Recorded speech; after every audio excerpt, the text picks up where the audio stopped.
মধ্যেও একদিনের জন্য সময় করে বাবা মাকে নিয়ে চলে আসলাম মৌসুনী আইল্যান্ডে ঘুরতে। এখানে এসে সমুদ্রের পাশে এত সুন্দর একটা রিসর্টে থাকা, এত ভালো ভালো খাবারের ব্যবস্থা, রাতের বেলা টেন্টে ঘুমানো এবং সকালে উঠে এই সুন্দর ভিউ উপভোগ করা, এছাড়াও সমুদ্রে স্নান করা, এই সবকিছু মিলিয়ে দিনটা যেন কত সুন্দরভাবে কেটে গেল। সো হ্যালো এভরিওয়ান, তোমরা সবাই কেমন আছো? আজকে আমরা সকাল সকাল শিয়ালদা টু নামখানা ট্রেন ধরে চলে আসলাম নামখানা স্টেশনে। তারপর স্টেশন থেকে টোটো ধরে আসতে হবে 7 মাইল হুজাইতে নৌকার ঘাট। নৌকাটা পার হয়েই আমরা চলে আসলাম ড্রিমল্যান্ড বিচ ক্যাম্পে। এখানে আসার সাথে সাথেই ওয়েলকাম ড্রিঙ্ক হিসেবে আমাদেরকে ডাবের জল দেওয়া হলো। আমরা অবশ্য ডাবের শ্বাসও খেয়েছিলাম। এটা হচ্ছে আমাদের রিসর্ট, যার সামনেই রয়েছে এরকম সমুদ্র। চলো এবার আমাদের রুম গুলো তোমাদেরকে ঘুরে দেখাই। আমরা একটা এসি আর একটা নন এসি রুম নিয়েছিলাম। এসি রুমের জন্য এক একজনের 1400 টাকা এবং নন এসি রুমের জন্য 1300 টাকা। খাওয়া দাওয়া সবকিছুই থাকছে এই প্যাকেজের মধ্যে। তারপর ফ্রেশ হয়ে আমরা খেতে বসে পড়লাম। লাঞ্চে ছিল ভাত, ডাল, সবজি, মাছের কালিয়া এবং চিংড়ি মাছের মধ্যে যে কোনো একটা নিতে পারো, আর আমুদি ফ্রাই এবং পমফ্রেট ফিশ কারির মধ্যে যে কোনো একটা। লাস্টে রয়েছে চাটনি, পাঁপড়। তো খাওয়া দাওয়া শেষ করে বিকাল বেলা আমরা চলে আসলাম সমুদ্রের ধারে। এখানে ওয়েদারটা কত সুন্দর ছিল, আমরা কাঁকড়া ধরেছিলাম। তারপর সন্ধ্যেবেলার খাবার হিসেবে ছিল চা,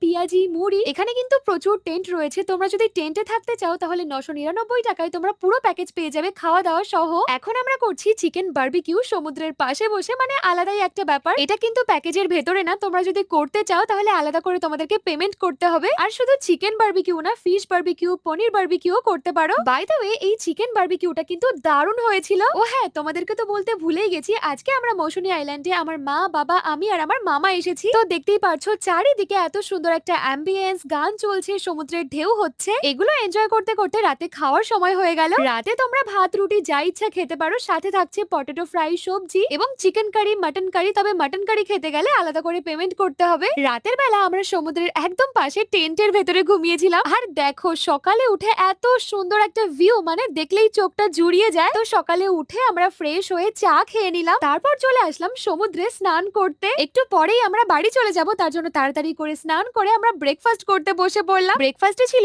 লুচি, ঘুগনি, সেদ্ধ ডিম এবং মিষ্টি। সেফটির জন্য কিন্তু এই রিসর্টে সিসি ক্যামেরার ব্যবস্থাও রয়েছে। আর দেখো আমাদের রিসর্টটা দিনের বেলা বা রাতের বেলা কতটা সুন্দর লাগে দেখতে। তো এই ব্যস্তময় জীবনে একদিনের জন্য এত সুন্দর একটা জায়গায় ঘুরতে যাওয়াই যায়। তোমরা যদি কেউ মৌসুনী আইল্যান্ডে যেতে চাও, আমি স্ক্রিনে নাম্বার